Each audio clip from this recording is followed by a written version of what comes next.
Hello, beautiful people. So, today we're going to be making this vegan Korean inspired dish. It's so freaking good. So, stay tuned.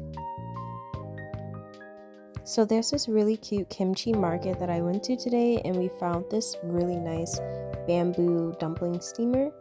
So, obviously, we're going to be making some dumplings, and I found these vegetable Korean dumplings. The whole idea of the steamer is pretty cool and pretty easy to use. You just put a pot with a little bit of water in there and get it to a boil so that the steam can come up through the basket and cook the dumplings. When I'm cooking for two, so I normally put as much food as I can out just in case. So we're gonna put some dumplings on the top layer and then on this second layer here. Then you just cover it and keep an eye on it and let it steam until it becomes like this clear, translucent color. We're gonna have some seaweed. First time trying this one, I was so excited. And some dried sliced shiitake mushrooms, which are so good for you, which is why I love cooking them. And some broccoli. And you want firm tofu or extra firm tofu, that way it doesn't crumble, because we want them to stay in squares for the most part. And I actually shouldn't have put as much seaweed as I did into the bowl. I put the whole pack, but it was actually way more seaweed than I needed. So I'd recommend just breaking it in half and cooking that.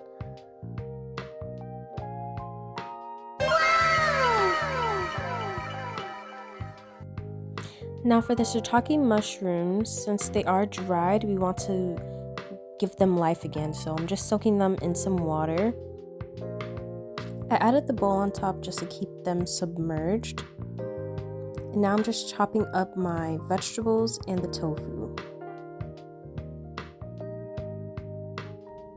Now there are tofu strainers. I don't have one, and I honestly don't think it's necessary. The only time you really need your tofu to be dry is if you're going to fry it or air fry it or put it in the oven. But since I'm sauteing it and seasoning it and letting it simmer some juice, it doesn't really need to be dried. And then, oh my gosh, this oil my grandma made is amazing. I don't know exactly what she put in it, but I know there's garlic, some peppers, and cayenne, I think.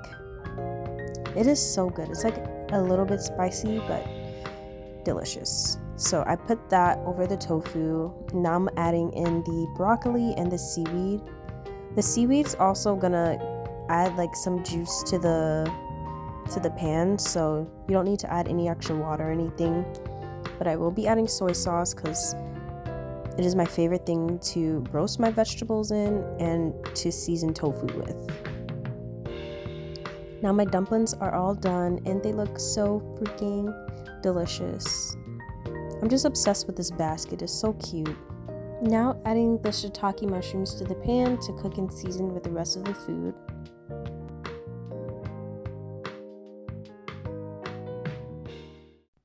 I'm adding pepper.